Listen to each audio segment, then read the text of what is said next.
Welcome to It's Up There Podcast, your number one place for business and podcasting. Ranked number 36 in the motherfucking world.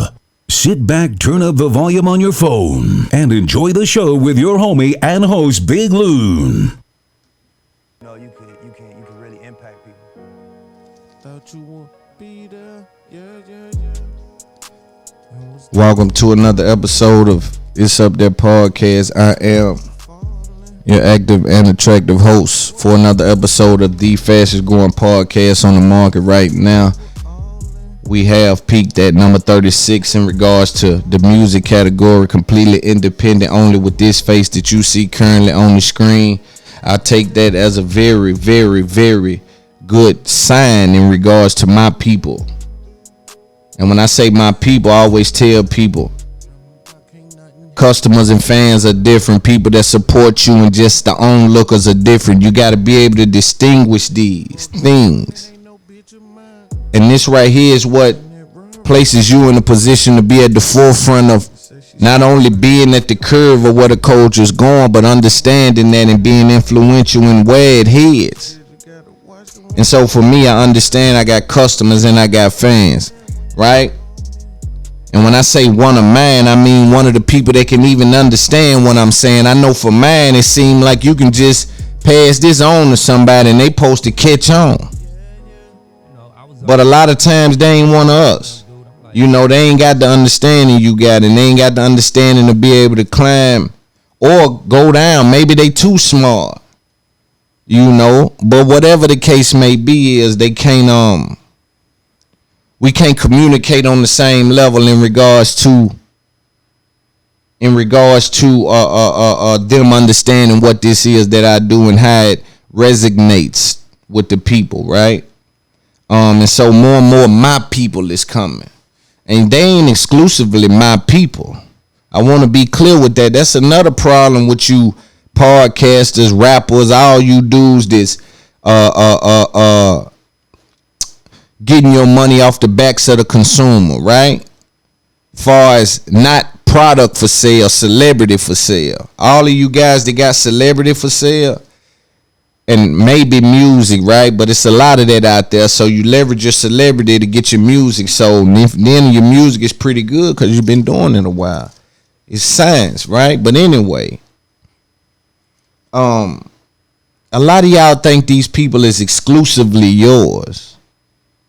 You know, hey man, I know y'all can listen to me, listen to a Big Bank, listen to Joe, listen to Charlemagne, listen to Wallow, listen to Gilly, listen to you know, all kind of, you know, podcasts and different guys out there.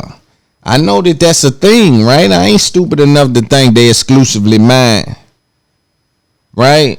And some of y'all getting your feelings and you don't want to, right? So let me also speak to this because it's important that I clarify my understanding, because I understand now as I'm doing this more and more that the internet is a place where the lost get found, right? So they take what you say, they remove context, and they present it in a way that matches the narrative that they're trying to push. I'm hoping y'all can keep up with me. I'm just starting. I ain't even warmed up yet, right? But they tend to think that that they can't share, that they don't want to share these fans. Let me be clear. I know the value of customers. I know the value of visibility. I understand reach and range. So when I speak, I never speak from a position of not capitalizing off your situation on any level, whether that be rich or poor, right? Whether you be the richest of the rich, I still believe and stand on that you ought to be able to capitalize off what it is that you bring to the world, whatever invention or innovation that may be, right? I don't take that from an individual. So oftentimes when I say give somebody a handoff, some of the people that's at the top take that and say, why would I do that when I took this amount of time to build this fan base and I took all this time? Right. So let me respond to that before that's presented. You must understand that there's 16, 17 ways to win the game. When you align yourself with these objectives, right, it makes me consider, or it makes me examine, right, what you really are in it for. And you say, well, what I'm in it for don't matter. I need you to understand something. Not for me exclusively, but the people that put you in the position that you in may want to know that when you get in that position, you're going to shut all the doors and act like it's just you, right? If they had that information prior to, maybe they would have adjusted their decision, right? Maybe. I think that that's very important information to know, that someone has somewhat of a selfish behavior in regards to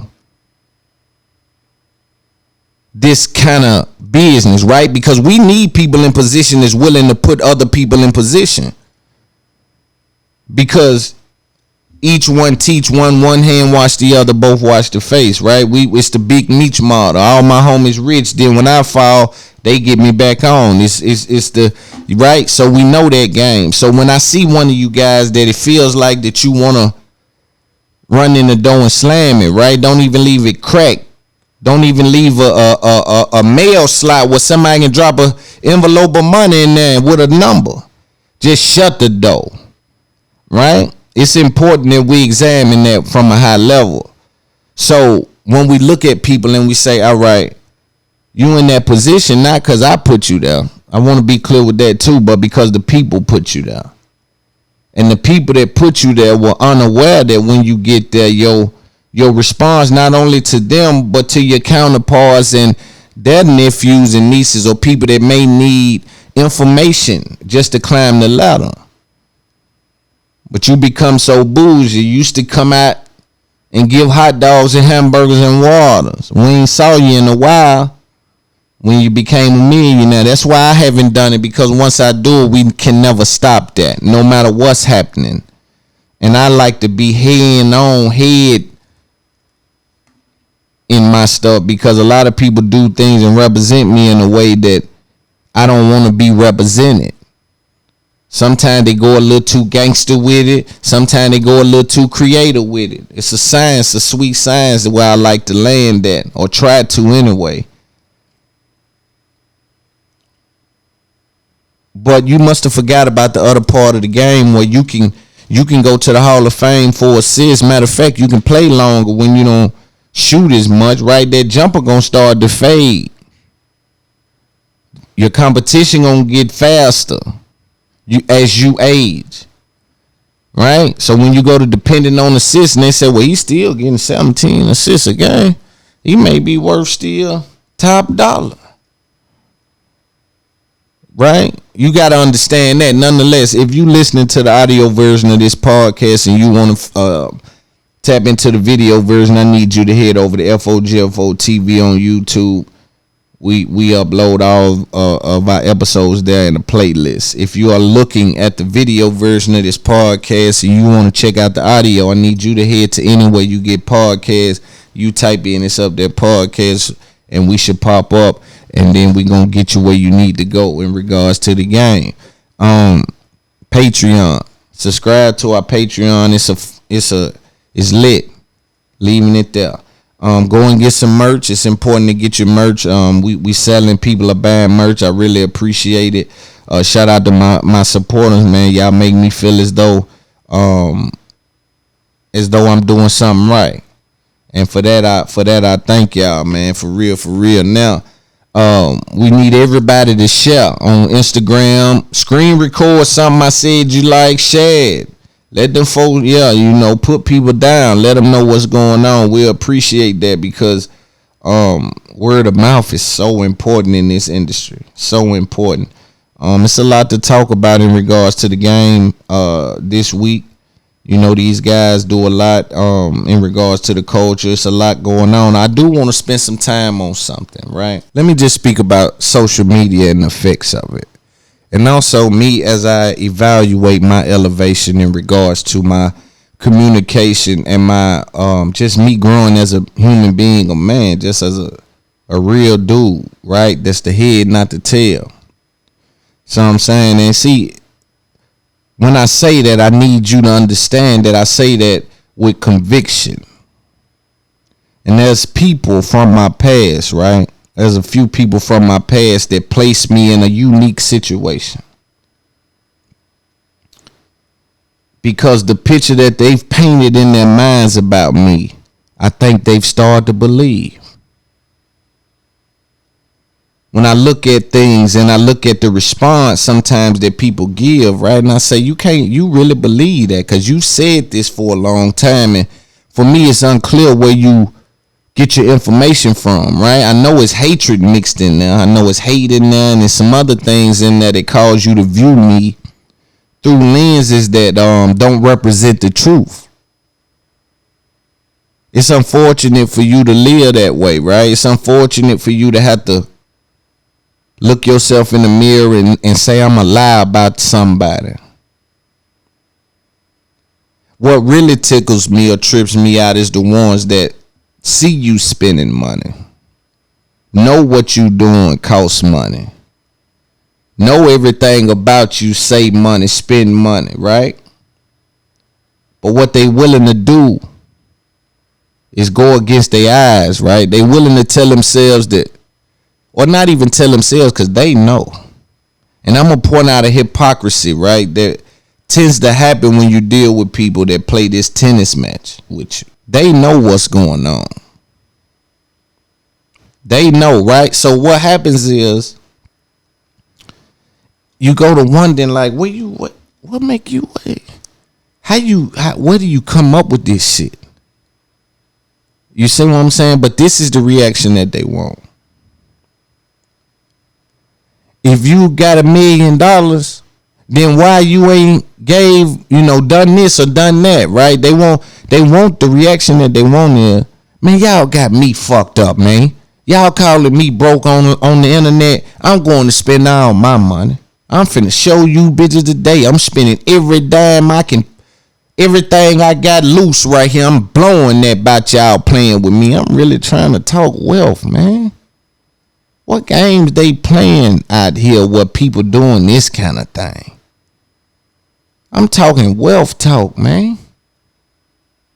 I'm talking wealth talk.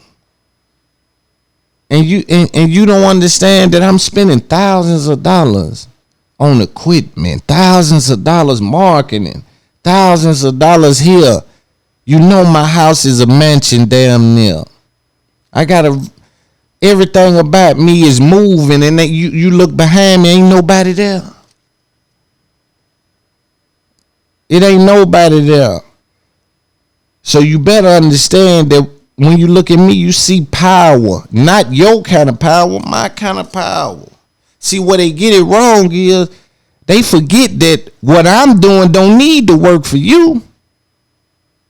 Whatever I'm doing, whatever I'm doing don't need to work for nobody but me. And somewhere along the lines, people get that confused because they go to saying, what are you doing? Da-da-da-da. It's like, yo, I'm winning. I got trophies, championship rings, and everything that a winner got. Everything the winners got, I got. And the hater make you call me a loser. It's unfortunate for you that I don't put any value in what anyone says about me. Now, I take information in on the daily. I always told y'all I'm in Bluetooth mode. It's important for me to point that out for the people that mimicking me. I don't want you to think I'm walking around just some kind of high. It's by design. It ain't by chance. Right? So everything about me say money, progress, profit, pinnacle, potential. And the hater make you call me a loser. I call them suicide thoughts, man, because It ain't nowhere in the world you ain't trusting that. I don't know, but you know what? It's so many people that want to be next to so many people that's a whole nother conversation. But I'll let that stay there, man. I wanted to give y'all a little game about that simply because I'm tapped in. And I'm tapped in from a level where they can't tap in. They've been doing too much. They've been involved with too much. They ain't took no time out. I took a time out. And what that time out did for me was let me get my game right. See, they been just playing. They got momentum confused with progress. They got momentum confused with progress. Y'all just been in the game forever. See what I'm saying? But I'll move on. I want to talk about too. Let's see. I want to talk about Joe Rogan. Joe Rogan, right? For those of you that may be unaware, Joe Rogan just had got contracted coronavirus, COVID-19, and he treated it aggressively in a way where he's one of those ones. Let's just say this for mainstream media. He's one of those people that's been putting out a different opinion than the masses, right? So he's been one to stress, hey, why they not talking about exercise? He's been talking about I think it's Ibogaine. He's talked about different medicines, right? He's had doctors on and certain things. So when he caught it, it was prime time for them to say, all right, let's see what happened with Rogan. Nonetheless, it's also not only for the agenda in regards to that specific disease. I'm trying to dance around those hot words because they immediately demonetize certain things. But not only around that disease, right?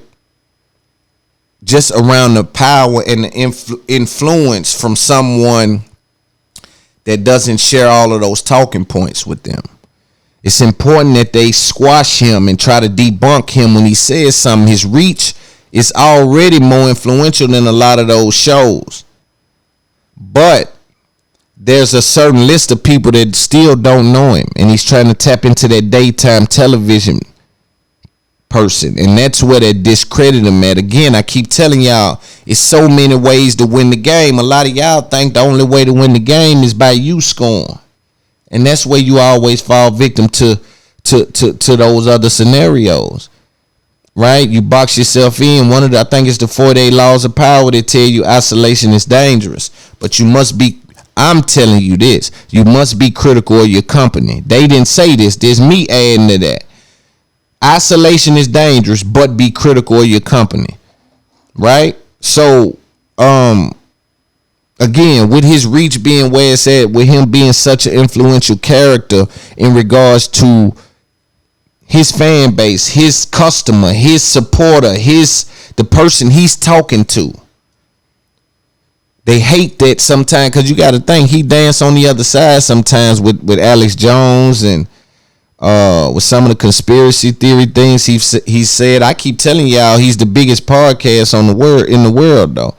But for some reason, a lot of people I bump into, they never heard, they don't really. I be like, you the Joe Rogan, he the big dog. They be like, Joe Rogan, the big dog, man, he the biggest one. So Joe Rogan, I'm putting you into the black community. I'm letting people know, even when you sit next to these rappers, they ain't interested in what these rappers be saying a lot of the times. A lot of the times, they ain't interested in these rappers when they sit next to somebody like Dude, because Dude this is the thing, even when Kanye sat with him, it was a situation where it was kind of awkward.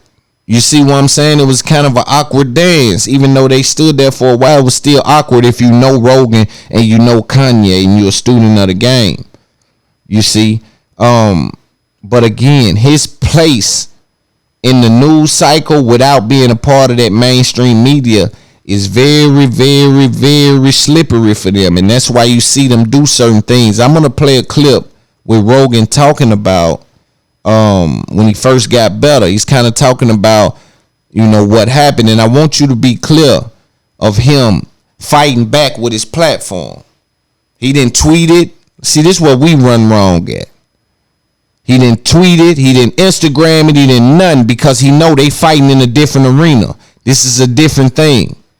So they gonna use they however many million people, and I gotta come out and respond with it with my people. Give my people something to run off with, because the same way they got blogs that's gonna repress theirs, and blogs that's on my side is gonna repress mine.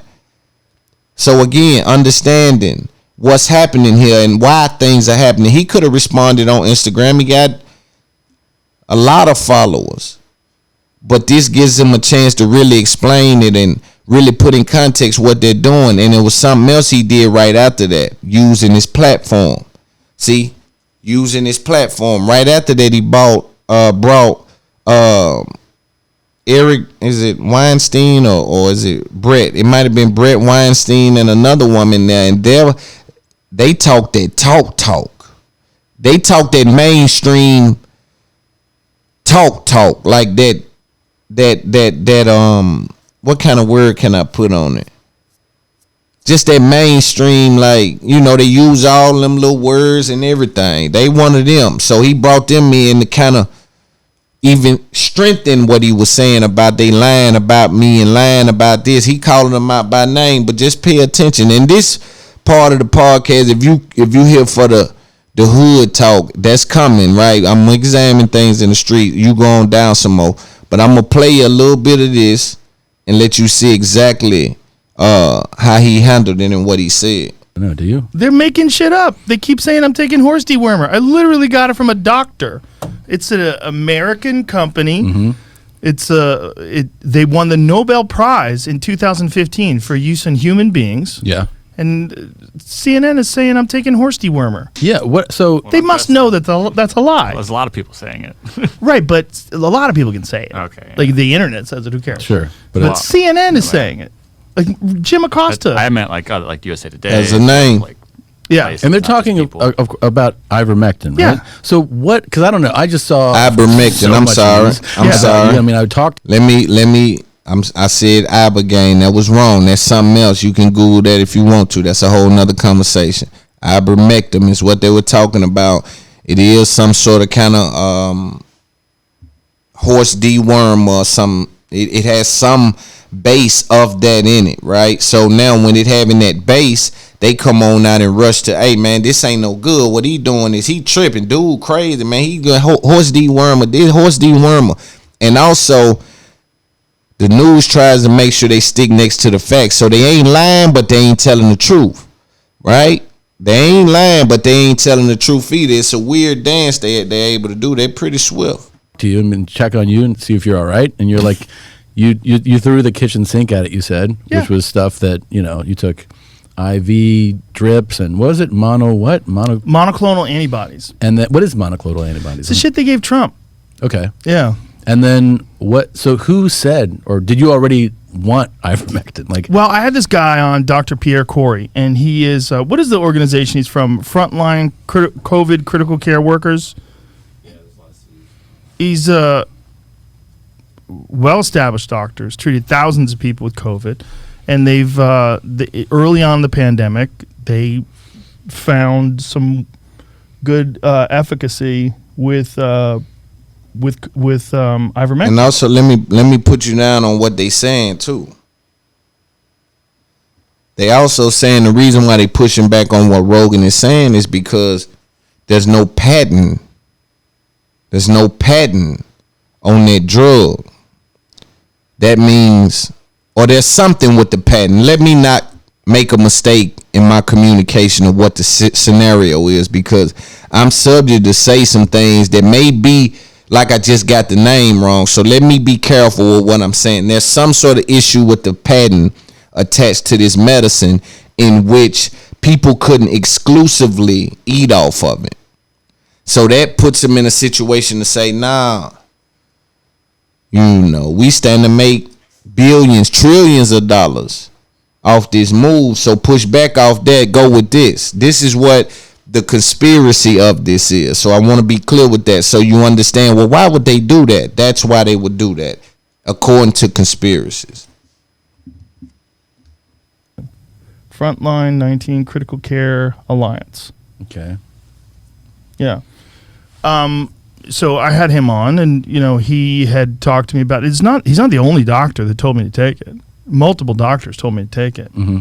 It's supposed to have what is the exact thing it's supposed to do? There's something that I highlighted. And this is obviously, I'm not a doctor. It says ivermectin was found to be a blocker of viral replicase, REPLICASE protease, and I don't know what this word is. Human TMPRSS2. See that? I don't know. But what they didn't highlight is that's why he had to go get the Weinstein them, because they can dance with all that. Because on CNN, they dancing right through that. And see, that's where they got us at in regards to us communicating on this level and them communicating in such a structured environment where they're able to hand off certain tidbits of information, hand off pronunciation of words and certain things. They're able to communicate real quick on the fly, right? And then you just there trying to dance with them. That's why he's careful with it, but he's bringing his anchors on, so to speak, that's able to speak that language. Is that I got better. Yeah, you got better quickly. They try to make it seem as if I'm doing some wacky shit that's completely ineffective. And right. CNN was saying that I'm a distributor of misinformation. Also, that was the other thing that happened. I want to be clear on that. See, he skipped past that, but that's very important. For them to label him a distributor of misinformation, you got to understand what that's doing. Because the auntie or the granny or the mother that's watching CNN that'll never know, go down and dig into Joe Rogan or LOON, It's Up There podcast, or Joe Budden or Charlemagne or Big Bang. They won't go and dig into those. All they know is what such and such on the news said. And I promise you one thing about that mainstream, there's still some people alive. Soon this won't be the case. But there's still some people alive that take mainstream media like it's God's word, like it's straight out the Bible.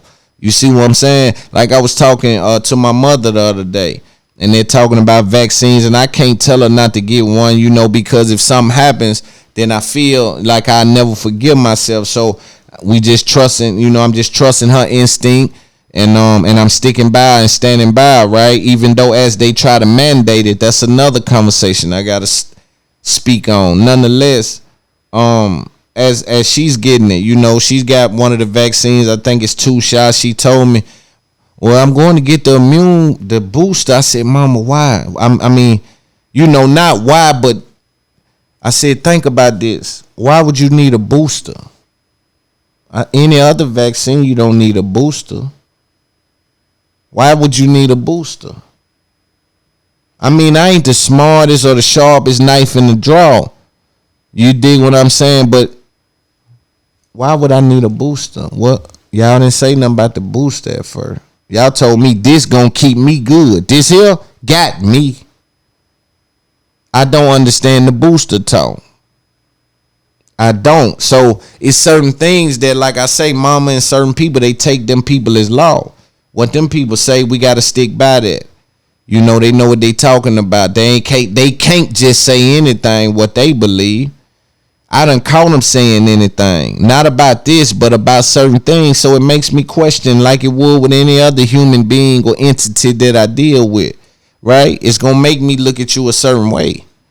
You understand? But he skipped past that, but that's very important. Those words, that label they put on them, again, there's mothers, aunties, there's a whole slew of people that'll never get on the internet or Spotify, any of that, and look at a podcast. But they will look at CNN. They will look at the news, right? In Tokyo, in Japan, which is apparently they're very conservative about the medication that they use and the medications that they endorse. But the Tokyo Medical Association chairman held a live press conference recommending ivermectin to all doctors for all COVID patients. So what's going on with it's kind of hard to figure out what's My bad. the truth in a lot of things. But with regard to this, people go, It's insane to take ivermectin. Like, you see it everywhere. Everyone's like, this is wild. Don't take this shit. And then you have the head of the fucking Tokyo, whatever, medical commission saying, take ivermectin. Yeah, Like, I don't know what's going on, man. You know, there's a lot of speculation. One of the speculations involves the emergency use authorization for the vaccines. That in order for there to be an emergency use authorization, there has to be no treatment for a disease. Right. So because there is this treatment in ivermectin, and there's other treatments too. Right. Because of this, there's a lot of pushback against potential treatments and pretending that they don't really work or that they're conspiracy theories. This is the grand conspiracy, right? The grand conspiracy is the pharmaceutical companies are all in cahoots to try to make anybody who takes this stuff look crazy. But what's crazy is look how better I got. Yeah. I got better pretty quick, bitch. Let's go to like your whole experience. Yeah. So you get back from a trip, right? And is it that night? Do you arrive home and know, or like on your way home, you're like, I don't feel so great?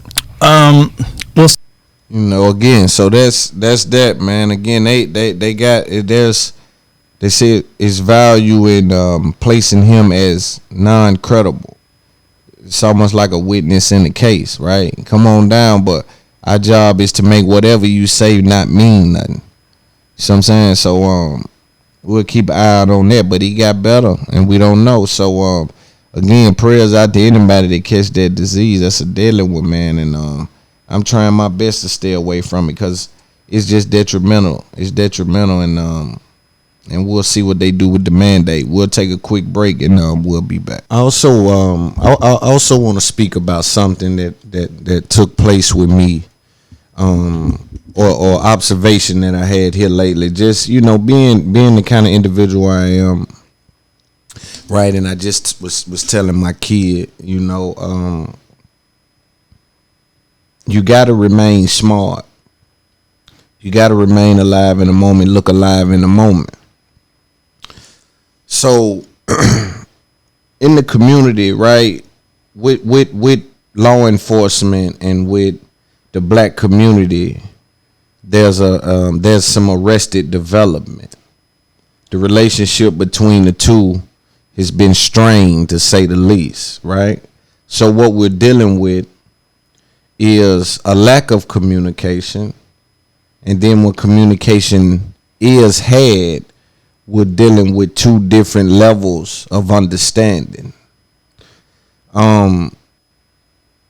Recently I dealt with a situation where I had an opportunity to speak with a police officer that worked inside of schools, right? So for me, it's always important for me to drop my game off on anybody that I speak with, right? Whatever, if I have some people I run across, I just listen. Sometimes you see me, I go into Bluetooth mode, I don't say a word. It's important for me to also do that. Because to learn, you got to live, and to live, you got to learn. You know, you got to always stay at the forefront of information, man, whether that be what you need to be eating, how you need to exercise, what you need to be doing to combat whatever's happening inside of your body, inside of your mind. That information is key to the quality of life, right? So anybody I bump into, I like to try to examine where they stand at, because everybody has something I don't have, right? And so talking to the police officer that works inside the school, he was explaining to me that his position in school, and the reason I was speaking to him is because there was a fight that took place, and the police officer decided to charge the kids with some sort of charge. I'm not sure if it was simple assault or disorderly conduct or whatever it may have been. Nonetheless, the children ended up receiving some sort of citation or citing or some sort of legal type of situation, right? And so I wanted to have a conversation with him just to understand the thought behind charging children that's 12 years old, right? I understand that at some point we got to talk law and order, but when we talk about, you know, a fight happening between two 12-year-olds or something. I wanted to understand where his mindset was, so I reached out to him, talked to him, and he jumped on the phone with me, and I ran my credentials down to him a little bit, told him a little bit about myself, and told him that I believe that him charging children that's in this situation in particular is an overcorrection. You know, I feel like he's reaching, you know, certain things overcorrect. It's the same way if you're driving a car, right, and it get out of control. If you overcorrect, you would cause that car to flip. So there's a sweet way to, you know, get that back control of that car when it looks like it's going haywire, right? So for me, communicating with him, I understood one thing, more than one thing, but one thing. Soon as he started talking, I understood is that he has no type of understanding of the culture, right? Because the particular children that got into the situation, you know, as I talked to him, let me back up. I talked to him. I said, could you help me understand? I believe that that's an overcorrection, right? And he said, yeah, no problem. I'll explain to you. I've been in law enforcement this amount of time. I always try to be nice to people. He said, I ran into these two children on Tuesday, and I noticed they both dropped their bag, and they ran up into each other like they was ready to fight, you know, and he stopped the fight. And he said, I came in right there and saved the day. I stopped the fight, and I told the two children, let me explain something to you. If you two children get into a fight, you will be charged. And he left it at that, and he went on about his business. 2 days later, those two children did get into a fight. Right? It was interesting to me that he didn't see in that situation the same thing that I saw. Because in that situation, I saw a breakdown in police work. I saw a breakdown in communication. Right? So when I reached out, I communicated to him. I think that's a bit much. And then he explained to me that situation. They ran into each other Tuesday. He saw him, and I told him. And I'm expecting these kids to understand when I tell them something, that's the bottom line because Stone Cold says so. Right? This is the vibe I'm getting from him, so I cut into him. I said, You act like you on the street, or you running a prison or a penitentiary. I said, for me, it says less about the 12-year-old children that got to fighting 2 days after they ran into each other, and more about the adult that chooses to bring forth charges on those type of situations, seeing that you saw it. Now, I made a scenario to him. I said, let's take in consideration a few things when we talk about your ability to understand where you were when this happened. You saw two children get to fight and you pulled them to the side. Now, let me tell you what he told me, which is very important and what really made me understand that he don't understand. He said, well, what I say something, they gotta abide by it. It ain't no ifs, ands, or buts about it. It gotta be done, and that's just it. He says, I'm like the school's parent. Right? And I said, okay, I see what he's saying. You know, he's the police there. He's the last person to say he got to create a standard, right? Create some sort of order. I get that. I think nothing's wrong with the aim. I think the target is where we have some opportunity. Right? So when you pull the kids in and tell them after they get to fighting, you pull them in, you say, listen, if you two get to fighting, there's going to be I'm going to send you to jail. Or I'm going to charge you some sort of juvenile correction action type of situation. They leave and they get to fight. I tell him, I say, hey, man, what that says to me when I look at that situation is you failed. Right? They share responsibility too. I expect them with a non-developed mind to do certain things that I wouldn't consider to be the right thing. Right? The mind isn't in a place to completely make all sound decisions, and I move with that understanding, right? So, but you on the other hand, Mr. 20 years in law enforcement, Mr. I'm gonna do what I need to do because I'm the parent of the school. I said, you saw them about to fight Tuesday. You pulled some 12-year-olds in a room and told them you're going to charge them, expect them to move with that. I said, listen, brother, if America right now has any reason to believe that you don't share the same beliefs as them, and you're somewhere with a bomb or somewhere with something that where there may be some sort of attempt on some sort of problem, right? They're not gonna look in and say, wow, he got a whole bunch of bombs and explosives and all this different stuff. Now, if you, they're not gonna look in and say, hey man, I see all of that stuff, but I'm gonna tell you something. If you go and attack and blow something up, we're gonna charge you. No. They're gonna do an investigation, take the weapons, try to talk to him and figure out what the issue is. All you did was pull 12-year-olds in and say, yo, if you guys do this, you're gonna get cited. And see, and as the parent of the school, in your words, you don't see a problem when two kids about to fight and nobody can come to you and say, yo, bro, man, he trying to fight. He funny, bro. Yo, he trying to fight me. He on some, he hating on me. They can't talk to you. See, what white people don't understand, and I hate to generalize, but that's what's been done to me. And so that's how I've learned how to grade things, because that's how they do me.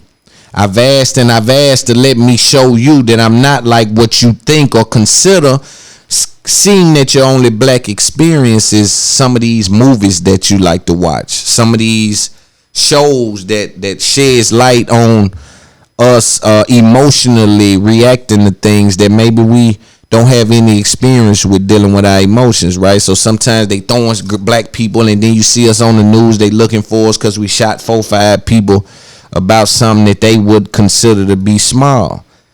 So it's all about morals, right? It's all about morals. In some countries, things that we do over here, they look at as, what is that about? And we like in Dubai, there's no public affection. There's no public affection. You can't be out there grabbing your girl and kissing her and just you can't do that. We don't understand that over here. You could almost be naked in public over here and be cool.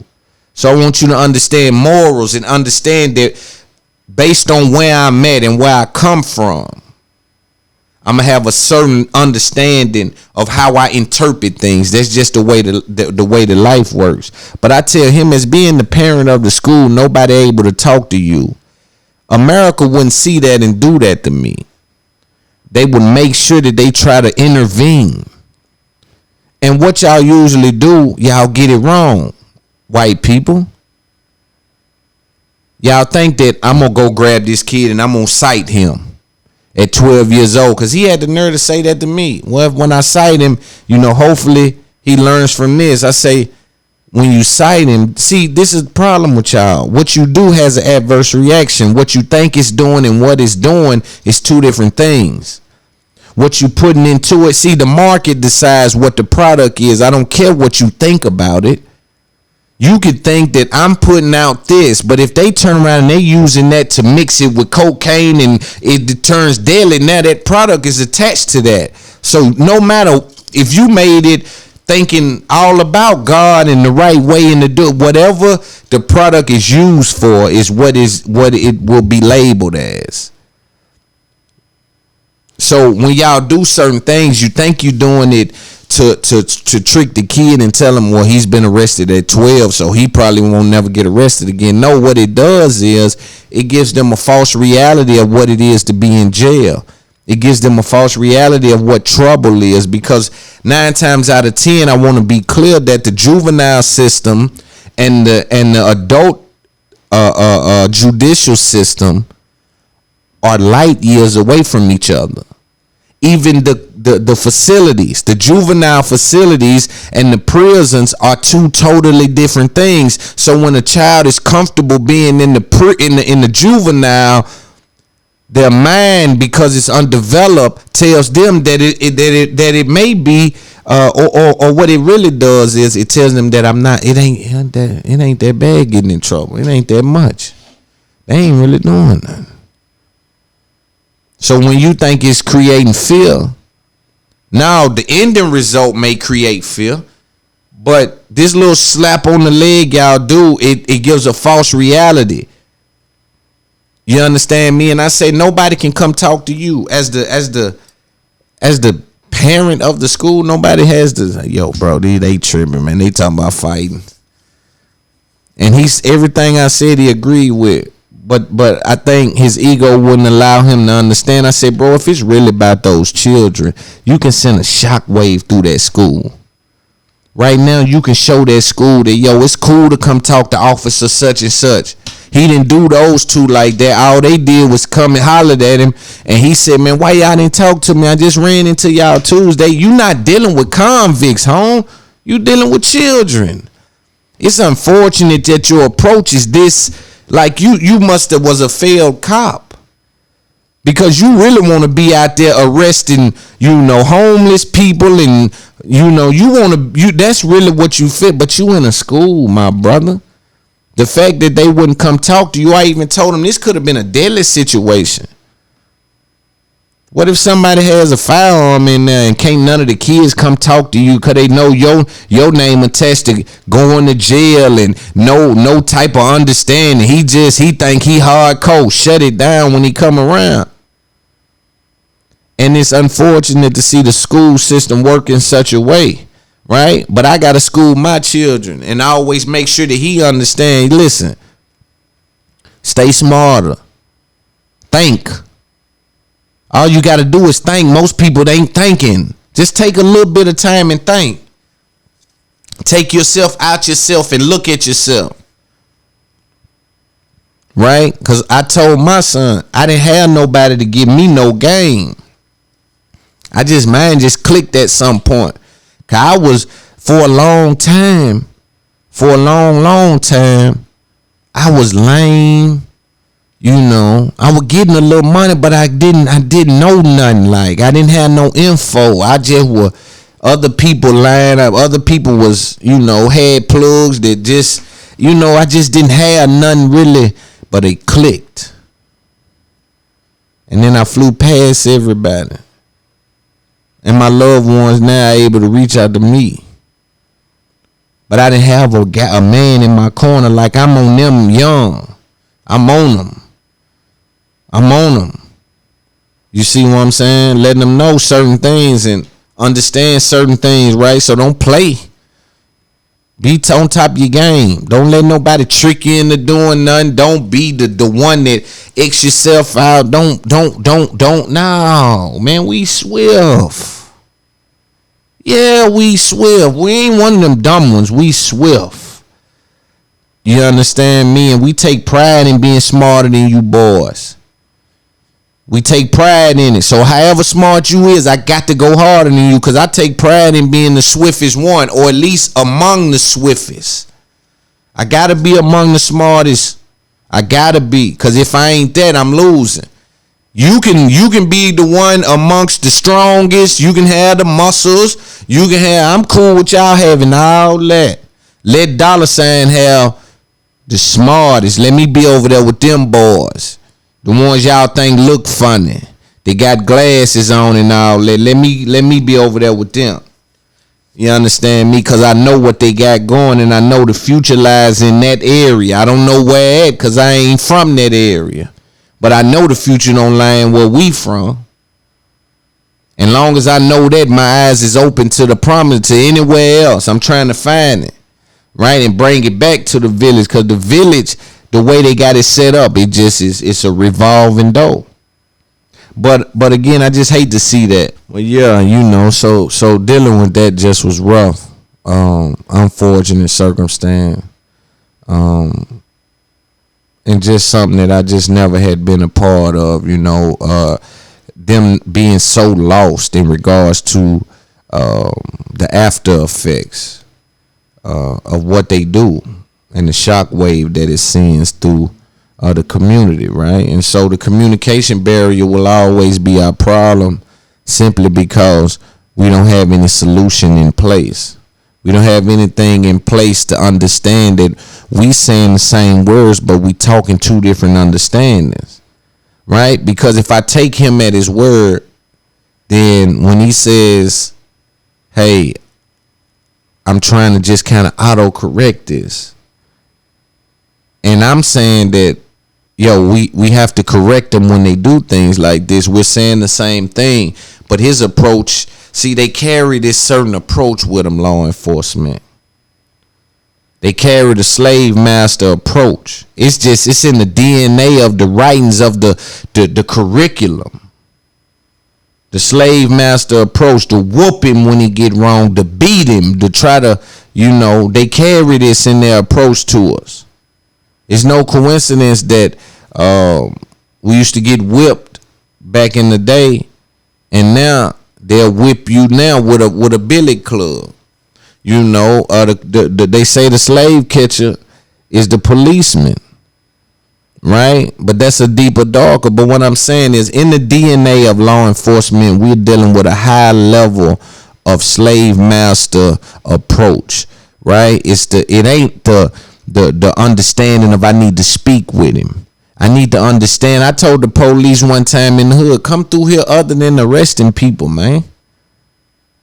When y'all come through the hood, come through here and know people by name without arresting them. Catch a half ounce of weed on somebody and let them ride.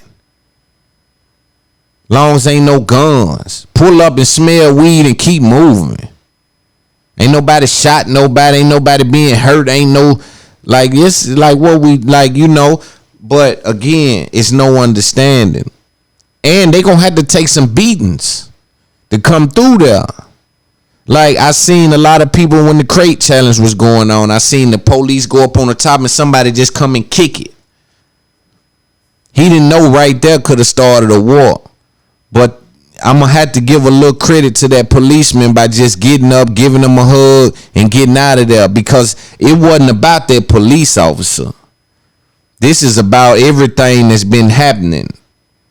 And unfortunately for them, some of them, they gotta wear what their counterparts done. And also, they do stand behind a system that a lot of times, oftentimes, more times than we would like to accept or mention, railroads the black man in such a way where it's uncorrectable at this point that I can see. What's been done to us and the view of us has been placed in a position that if we don't do it, it'll never be done, right? So anyway, it's important to get that game out, and I wanted to talk about that, man, because again, just being something that I went through, something that struck me as, damn, what is that about? You know what I mean?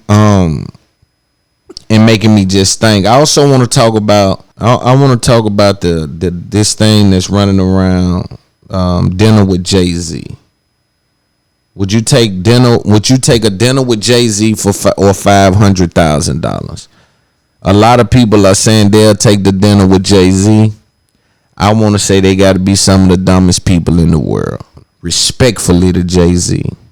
We respect your hustle. Your hustle is king. It's in a good place. We don't got to keep saying that, and that's the last time I'm going to communicate that. But for you to think I want to eat, I won't eat for $500K for a day. Talking about eat dinner with Jay. I won't eat for send the $500K. I'm going on fasting for 3 days. Talking about eat with Jay-Z or $500K. We ain't that thirsty for the, where y'all be? See, that's why I say. And then on the internet, it's able to live, right? And this is all respect to the Jay-Z's and all of y'all. We got a lot of love for y'all. And y'all providing opportunities in the lane that I'm in, so I'll be dumb to close off myself from that. But speaking truth to power is always gonna be what brings quality content, and so I stand on the side of the creator in that. But with that being said, ain't nothing Jay-Z can tell me at a dinner that's gonna change my life outside of I'm ready to sign you. So what I'm saying is we gonna have a lot more conversation than that dinner, and I'm not sure that I'm gonna perform at such a level at a dinner that's gonna make this dude right. They're like, come on, like, yo, fam, you ain't got no faith in yourself. See, this the problem.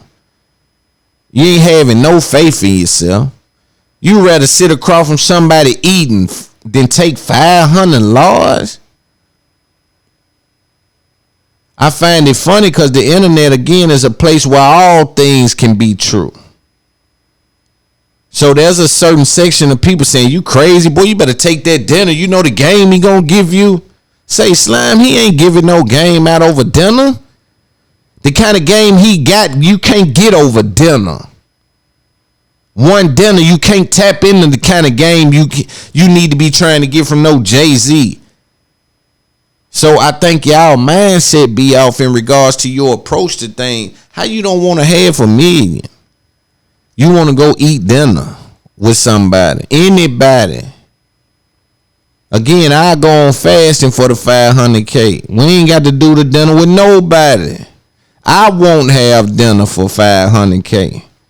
So miss me with that. And even title came out like Jay told him about. Jay probably said they funny for saying that. Title just came out. Say, bro, take the $500K. Like, you sounding crazy, man. Take the $500K. Take the $500K, my boy. Don't play yourself. Hey, so I want to talk about Evander Holyfield. For those of you who don't know, Evander Holyfield just had a fight with Victor Belfort from the MMA. I think this fight came out of a situation in which Mike Tyson bagged out of doing those fights over. So what I think took place, and of course I don't know this to be the case, I'm just kind of examining based on the current moves and the current place they landed at. Looks like that it was supposed to be Holyfield Tyson for a couple of fights, and then they would maybe spin off and give Holyfield maybe one with Riddick or someone else. To even things out. But I think he may have had a 2 or 3 fight type of deal. Now, what happens is after the last fight with Mike Tyson and Evander Holyfield, Tyson bagged out. Tyson instantly said, yo, this not for me. I don't like this. This ain't my thing. Y'all ain't nothing. This ain't cool. And I want you to always remember, Tyson is a millionaire without doing that at this point. I was telling my old lady the other day, I say, something that's consistent with a lot of the heavyweight boxers, they all get rich and a rapper gets their home. Tyson was able to catch a second win, but a lot of these guys, for me, my understanding, it's almost like they lack that, because you got to think Holyfield career, son.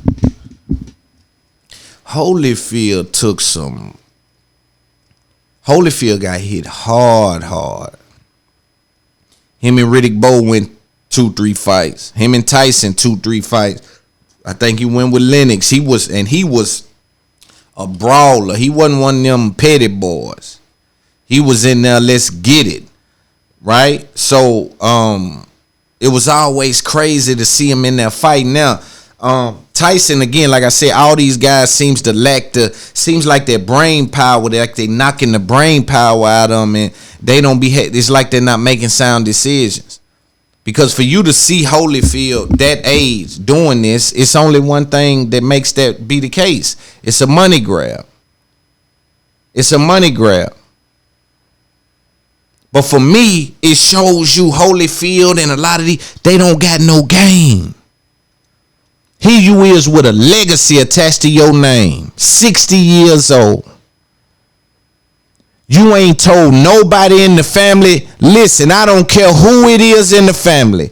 Name your son after me and bring him to me. I'm going to train him a little bit, even if I didn't train him. We going to put him out there like he young me. And I'm going to Alonzo Ball this thing all the way to the finish line. It's sad to see Paul had to get up 60 and train 6-7 weeks talking about fighting. Say, man, you can't do that, man. You can't do that, dog. You 60 years old. Ain't no way you feel. Yes, Paw. Say that's Paw, man. But when he walking out there, what they're saying to me is, it show you that I ain't had no game. Here I am, 60. Paw still got to lace his boots up, get out there and fight to bring some money in. I ain't got nobody's nobody nephew, nobody's son, no grandson, nobody that we done tricked with the name. We ain't never used the name and act like that. Yo, look, Alonzo Ball, I gotta always give props to him. That's how you work your move for your sons, or to keep your legacy going. You keep your legacy going. Holyfield, you don't put that much work in to let the legacy die, and it ain't dying because you ain't who you are. But once they remove you, then what? You supposed to been cranking that up. You supposed to been out saying, yo, y'all need to check out my nephew, Lil Evander Holyfield. I've trained him since he was 1 day old. I had boxing gloves on him. Dude didn't even start boxing till he was 16. But I got to keep his legacy going. These folk got to keep living like this. And at the end of the day, it's entertainment.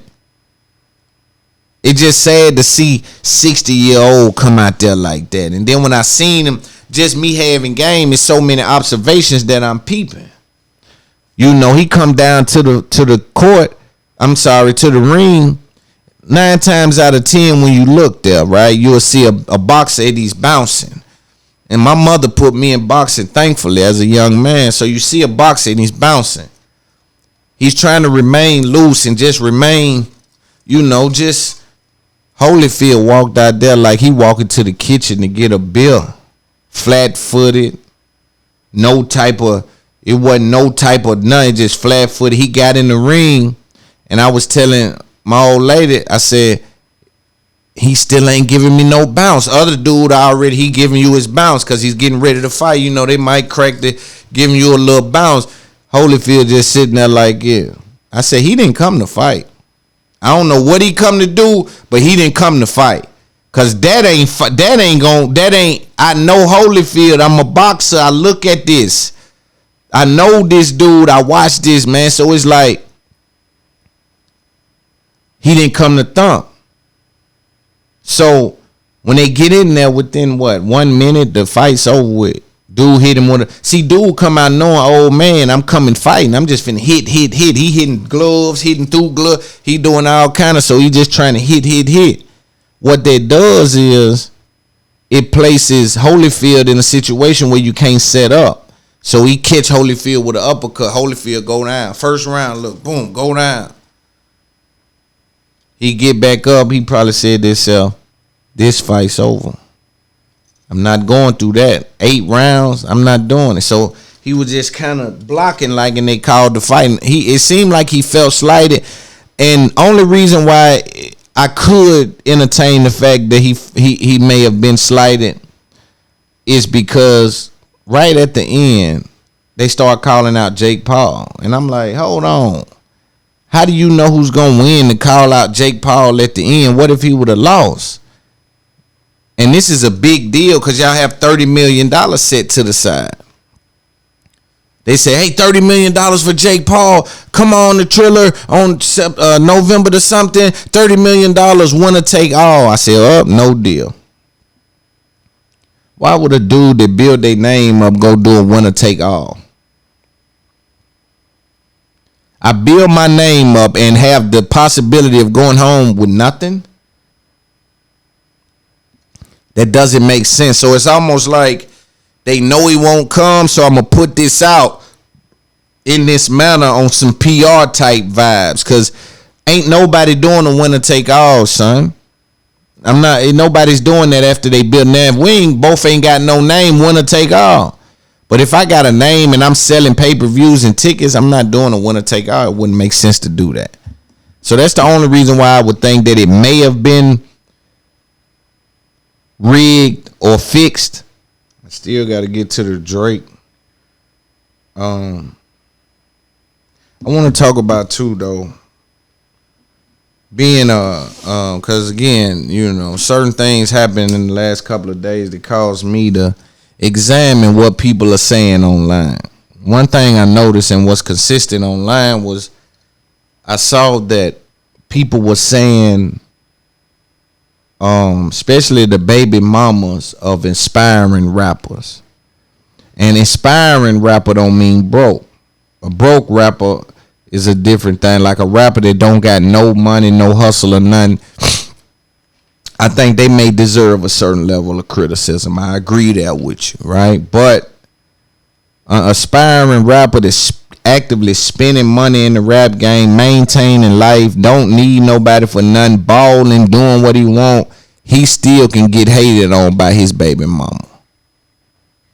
He still can get slandered, not even just by his baby mama, but by haters. They can see the progress and they ignore it. They can see the growth and they ignore it. The way they view you, the way they receive you, right? And a lot of times they know the truth. Let's be clear. But they understand that they can't forfeit the fight for the hate. They can't forfeit the hate. They got to live and die with that. You know, they can't say congratulations. I know dudes that I grew up with.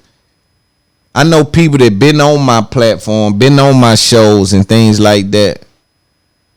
They may have felt a certain kind of way based on what I did with my product, with my show. I'm building something, a fan base, a following. They may have felt the way, and now they you know, it's just with this show shit, with this fame shit, with this shit, just a lot come with it.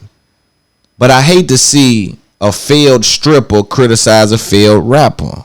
They gotta be one of the funniest fights that you ever want to see. And I'm a comedian. I want to always remember to place that out there for criticism purposes, for those who's gonna criticize me, right? So a failed stripper and a failed rapper, it be the girls that literally have got old and stripped and sometimes go home. Well, see, this is the thing they don't tell you about the strip life. This is the thing they don't share with y'all. And now I ain't talking about the bad bitches. I ain't talking about the bad bitches that's constantly booked and busy and doing their thing. I ain't talking about them. I'm talking about the ones, the struggling ones that get a good night sometime when Tim Boss call them. He might let them get in on something as the C or D leg. Right? You understand me? Or they may get a good photo shoot with this dude because he might feel like he want to do something here and that. Right? They making a little something happen. But they still got nights where they come home with $200, $130, $40. And them be the ones that criticize the rappers. The aspiring rappers that might have done spent $300,000 in the rap game. You know, because the ones that's getting money, the stripper girls that's getting money, they done got swift and started to get on the rappers before they really get on. Because they know how this work. But the dumb ones are the ones that's operating with hate. They go to hating on the ones that's trying to get on. Then they get on and they don't mess with you. Now you one of the haters that they got every time they come in this little area. See, I got a couple of them I done noticed. I got a couple of haters planted in certain little areas. Right? And I don't care about them. They don't bother me. They doing what they do, right? But they planted in certain little areas, and every time I get over here to this area, I can tell everybody watching me. Cause I got one of them haters done said something, but they eyes is telling them something ain't had nothing about what they saying. Something is. And I don't never budge. I'm upright and independent in real life. So ain't nothing they can do or say to bother me. You know what I'm saying? Only thing they can do is initiate war, and then then you know whatever happened after that. That's just what the situation is. I hate to say that, but that's just how things work. You know, but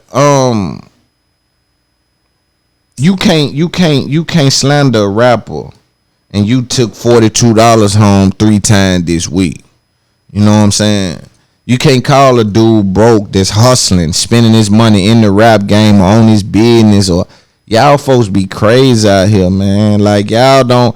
Like, y'all don't appreciate. That's why I love certain cities and states, because they appreciate hustle. They see what you trying to do. They support. They say, yo, certain little towns, it's raggedy down through there in regards to how they receive their own trying to get on. It's raggedy. They raggedy, man. Like, they ain't really having no love for nothing. And it's cool, because I hustle around them. I've hustled in the street all my life. I got rich without 30% of the people knowing me even know I was getting down. I was hustling without them even knowing. 40, maybe 50%. Then it got to a point where 90% of people didn't know. Now it ain't no hustling going on. But I'm just trying to tell you, I always move that way. I always need a couple of people around here saying I don't got nothing. That's a part of the plan. That's part of the plan. But see, that supreme game, a lot of people won't understand that. Because I'm going to tell you this. I've been hated on by some people that ain't done nothing in 20 years. And to me, it be shocking. I'm like, yo, I'm moving. I'm moving and grooving. Like right now. Popping. And y'all hating on me, talking about this and that. And then certain people, like when you strip home girl, if it was me and y'all was stripping at my joint, I just tap the dude that about to give y'all the money. Say, fam, just go take a little 18, put it in our pocket. Don't even throw that. Take a little 18, put it in our pocket. Don't even throw that home. Nigga, I done seen some of y'all videos and it been $9 on the ground and 4 girls with they little stripper outfit on, with the fake Gucci stripper outfit on. It's 4-5 of y'all down there busting it. It's $8 down there. And y'all talking about the rap guy that's hustling and spending his money. Again, salute to my real ones that they see the rap guy on his grind. They say, oh, he might be next. And I like his music. I'm showing him love. I got plenty of bad ones right now showing me love. Show them love. When I'm in their town, they get whatever. It's cool. Let's party. Let's have a good time. I'ma show you love. You real. You gangster. You see what I'm doing. You appreciate it. I see what you doing. I appreciate it. Real recognize real. One hand wash the other, both wash the face. But it be y'all that ain't really, you be, I'm sick of you. And you know, I try not to talk about it a lot because it may not be a worldwide issue, but we'll see if it is or not. I want to take some time out too and speak about Stephen A. Smith and Max Kellerman. Number one, I want to give some flowers to Stephen A. Smith simply because this thing we do with words, right or wrong, right? Because a lot of the homeboys, and this is part of the value he brings, he sends that shockwave through and have people going back and forth about things or back and forth about something he may have said. Not even the game. His take on the game carries a you know what I mean? So that's powerful. But with these words, he's one of those ones that can do this thing that we do. And with him being on First Take, I want people to know who's, you know, I'm not sure if you're listening to this and don't know who Stephen A. Smith is. Nonetheless, I'll give you a rundown. Stephen A. Smith is the guy on First Take on ESPN. I think he makes $10-11 million a year, although I do feel the same way as Joe Budden feels in regards to he is overworked for that amount of money. He even broke down how many takes he's had. So he's keeping up with this. And that's just on that show. But what they told me was he's doing science on what he's doing as well in regards to what he's contributing and the contributing factors in regards to the show. We're dealing with someone that's highly favored in regards to Disney, ESPN. Since he came there, the show's been number one. The show's continued to be number one, but there was rumblings behind the scenes that he may have wanted Max Kellerman off the show. We're going to hear him address what he said about Max Kellerman, and then we're going to break down exactly what was said. So we'll play what he said. Let's go. From First Take. Well, the rumor's accurate in terms of me wanting him off the show. Let's get that out the way. Yes, I did. You know, we don't have a bad relationship. I think he's a real good guy. I appreciate what he did for the show. We were number one for 5 years. We stayed number one, and I appreciate that. But what a lot of people don't realize is that the work that goes into doing the show every single day. And the reality is that we have 15 segments a day, 75 segments a week, over 3,000 takes a year. In the 9 years that I've been on First Take, I've given over 33,000 takes. And what a lot of people don't realize is that not just the work that goes into that, but also the fact that it's a chemistry that you have, and sometimes it just stalls. And the audience lets you know that it is what it is, and you feel the need for something fresh. You feel the need to retool. And the reason why I'm unapologetic about my position is that, number one, it's no knock against him personally, his professionalism, his work ethic, and all of that other stuff, his talent. It's not like I wanted the guy to be fired or anything like that. I knew that there were landing spots for him available at this network that would generate just as much, if not more, revenue for him and all of that other stuff.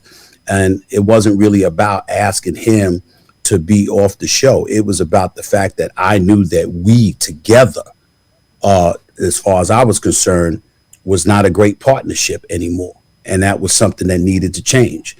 And we cover the world of sports. And this is where I maybe I stand on an island all by myself in saying this, but I'm absolutely flabbergasted that people would react the way that they do in terms of stuff like this, because we covered the world of sports. Yes, Brady and the Tampa Bay Buccaneers, Pete. You hear a man that's talking from a boss position, a fake boss position, though. Not the boss position where he can make the move, but where he has the cachet to be valuable in the place. He's an asset, not a liability. So now these are two assets going at it. These are two people that bring a number one show on the network going at it, right? So there's a lot of things I want to examine about this. Let's listen to a little more. Let's listen to a little bit more to Stephen A. Smith. Bro, they're an aberration because they're returning all 22 starters and their entire coaching staff and all of that stuff. Right. John Madden did that as well. But when you're trying to win and win for a long period of time, you don't stand still. You know, championship squads change all the time. And so for me, I remember in 2012 where First Take was on the verge of cancellation and Skip Bayless asked me to come on board. And I come on board, and a month later, we go number one. That 9 years ago. And we were number one for 4 years. And then Max comes on board, and we number one for 5 years. Well, that means I've been number one for 9 years. It means I got a pretty good idea about what I'm doing when it comes to this show and what's necessary in order for it to work. And so for me, you know, when I first spoke to Max about stuff years ago, I said, Joe, man, we doing this more than 3 years together. It's a problem. You know, because I'm always looking to expand, to move on, to diversify my portfolio and to make things happen. And you'll be hard pressed for me to say to you after 3 years, we should be together for longer than that. Let's ride this wave. Let's be number one, and we'll go from there. But we weren't number one for 3 years. We extended it to 5. And so, what I hear you saying is that you believe change is how you keep things fresh. Yep. You believe you're basically saying that no one is permanent on First Take. Whatever it takes to keep it fresh, yes, is what's going to happen. Yes. This has nothing to do with Max. This has everything to do with how you see keeping things fresh and entertaining. Absolutely. And then not only that, it also wasn't my decision. You know, I gave my recommendation. They ask it, I tell it. Every single year when the season, you know, when the NBA season comes to an end, the bosses ask me where I stand. And for the last 3 years, I said, this is where I stood. For the last and 3. Not only so you've been consistent with the position that we need to evolve the program. We need a new energy for the last 3 years. But they're going to take your recommendation, right? Well, let me say this to you. Not just that. I also told Max that. Right. How did Max react to that? He disagreed with me. And he disagreed with me 3 years ago. He disagreed 2 years ago. He disagreed this time. we've always understood where we stand with each other. And he also knew that it was. But see, he's disagreeing based on the numbers. You know, my first question to myself was, and with all due respect to Max Kellerman, I think he also is a special talent in that space in regards to communication in the sports world, boxing especially. I really like him in boxing, but it's some staples in all of these commentary slots, man. So shout out to everybody doing commentary. Again, I think Max Kellerman, number one, next to Stephen A, that workload is a bit easier, right? The visibility of him and his brand may go down after the departure from First Take. Nonetheless, the money will still be there. Now, how long will the money still be there? Will we be dealing with a long stretch of him still getting 5 million, 10 million, whatever the case may be? That's yet to be seen.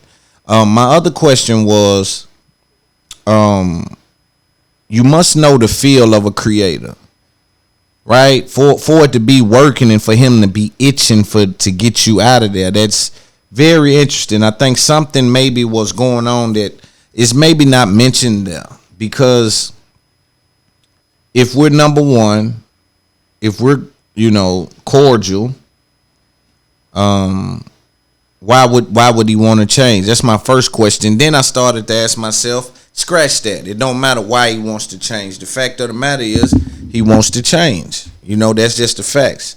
Then I said, when I hear Stephen A. Smith, someone that speaks so eloquently, when I hear him speak about, for the last 3 years, I went in and said this and said that and told him where I stand and told him how I felt and told him what I looked at it like, to no avail, with no results. See, everybody's talking about Max Kellerman being fired. I'm more so looking at, now I see Kwame and some people saying it's suckerish that you advocate for someone to be fired, and I understand that position. I get it. I want to more so speak to the other side, though. I want to more so speak to the side of things that says, how long you think a white man would have had to ask for a black man to be removed? I see some people I know that work in corporate America that's fired over some of the most simplest things. Some of the most, I just saw an Amazon employee be called, nigger and out his name for walking on the lawn by an Amazon manager. They didn't fire him until social media got behind it. So I wonder how long will a black man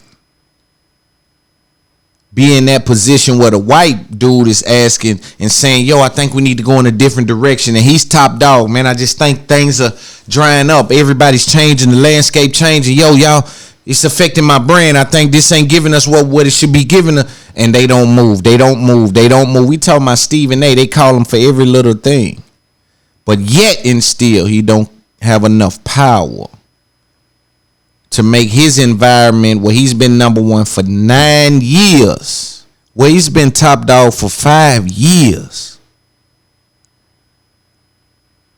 he don't feel as though he can say, yo, I need the show to go in this direction for me to feel comfortable or continue to perform at a high level. 33,000 takes in the last 5 years, and still not enough cachet to say I'm uncomfortable in this situation. I actually think I can do better than what I'm doing if you provide me with the leg room, and still can't get it done. I don't advocate for firing anyone or ever really. I think it should be the network's decision, but I also know what it's like being a creator in a bubble, and you have to perform at a high level with people you may not care for lack of a better term. So that's just a way I looked at it. Very interesting, man. With Stephen A. Smith, let's listen to a little more.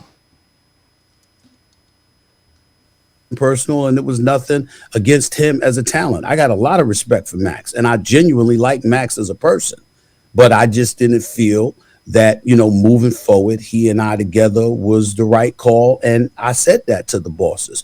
They disagreed with me a few times in the past. Evidently, this time they understood and they made the move. So, like I say, it's important to understand who is who in these buildings, in these offices, on these cameras, on these mics. A lot of people blend in as the who's, but they really not the who's. And I think it's important for the people to understand that. Let me revisit the Drake and Kanye argument. I see a lot happening in regards to sales numbers. Kanye's camp is trying to put a 5-something number out, saying it dropped on Sunday. It's a lot going on. In regards to numbers, they're playing a numbers game to try to see who came out on top or who's coming out on top. Interesting to see. With Drake doing, I think, right up under what Scorpion done. I think he did 631. With him doing that, I need for people to understand the gravity of what just happened. Right? Kanye West went to 4, 5, 6, 7, 8 different cities and put his game down. He flew into Chicago and Atlanta, got some of the biggest stadiums, some of the best people, and placed himself in a situation to shift what we know to be a rollout in regards to music is concerned.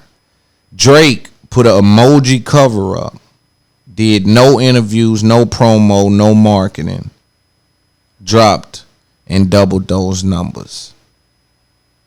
I need you to understand that Drake could have broke his numbers, and I'll tell you how. With the music business being in its current form, there's a certain way that they trick the numbers, right? What they do is they put a record out until one of them catches on. When that record catches on, they then take the ISRC code, transfer that to the ISRC on the album, count those streams toward that record. Now, take in mind, this single could have been out 2 years prior. So all the numbers he got for those 2 years still count towards that first week. Right? So this is part of what a lot of people is doing. You got to remember, Drake did have a record with Dirk that went crazy. Drake had a couple of other records that was kind of big that would have put those numbers further over Scorpion, but he failed to do so simply because he wanted to just fight him with what he had there. This business is set up for you to take advantage of that, and they didn't, and still sold 631. So I need to be clear with that and need people to really understand what's happening.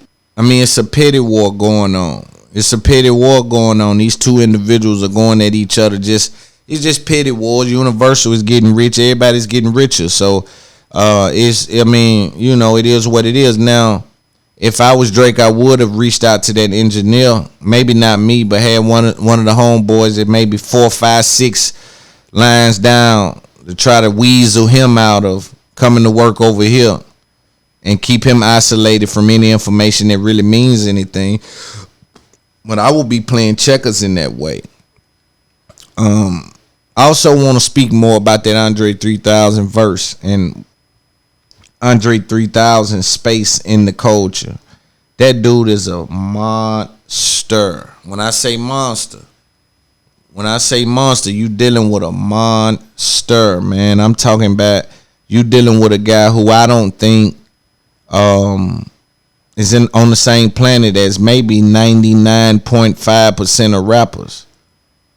You know what I'm saying? His ability to do it and do it in a way where he got so many different sounds and styles. It's crazy. You dig what I'm saying? So that's dope. That's dope. Now with that Andre 3000 thing, I think that verse embarrassed Kanye. Because if he is, what's the name? He trying to keep it on the low. And for that to get out of his camp, it's like, yo, who done that? He probably firing people and he probably on the back end mad about that. But I wonder how most people weigh it up. Like, do you weigh it up and say that Kanye West, what Drake did to Kanye West in regards to dropping that Andre 3000 verse, was up to the same level of what Pusha T done to Drake when he released the information about him having a kid and the blackface thing. Because it's almost like those things were supposed to be the same thing. So I wonder where y'all put them at. Y'all tell me where y'all put them at. Where do they rank to y'all? Do you rank Drake releasing that Kanye West diss, unbeknownst to Kanye, with the reference diss type track with Andre 3000 on the same level of Pusha T dropping the fact that Drake had the baby and the Adidas rollout, kind of stepping on that? Y'all let us know in the comments. But I just want to again, just to summarize, my point here. Drake damn near had no single, no promotion, no marketing, and did 631. Kanye West, he damn near spent no money. Drake, he damn near spent no money and did 631. Kanye West made money because he turned him spending money into an event. But Kanye West was going to spend money on marketing either way. He just turned his spending for marketing into an event, which consequently landed him getting money for that, which is dope. You turn your rollout into even more revenue. Now, does that affect the sales? We don't know. Nonetheless, I need you to understand the difference between that. On top of that, Drake could have threw the Lil Durk song on the album and maybe boosted it another 50,000 units. Then he could have been real cheesy and took a couple of those records that may have been working a little bit and threw them on there. He didn't do that. So understand what you're dealing with. You're dealing with a fresh palette, spending nothing, selling 631 versus Kanye going all around doing listening events, having everybody, so it's a different thing. Shout out to both of those dudes. I want to say this. Anything look like an opportunity when you starve. But you got to be the individual to know the difference between an opportunity and an investment. Certain things take more from you than they give to you. When we talk about opportunities, a lot of times we talk about what we get in response of. When we talk about investments, a lot of times we talk about what we put into something. There's a time to make an investment in certain things, and then there's times to make a withdrawal for certain things. The sweet science is understanding when to do both, how to navigate through. I'm not perfect. I know nothing, right? I'm just somebody trying to understand this game that I'm in now with podcasting. One thing I know that's for certain. Is that they ain't doing too much love showing. It ain't too many niggas with the kind of fabric that'll have them lend a hand to somebody that's in a situation to spend money. We ain't broke or begging or starving or stealing. We in this game trying to figure this out. And we all talk black power and we all try to figure out what the best circumstances is to feed our family without putting ourselves in a circumstance to be took from our family, because we all know the easy way is the easiest way to get took away.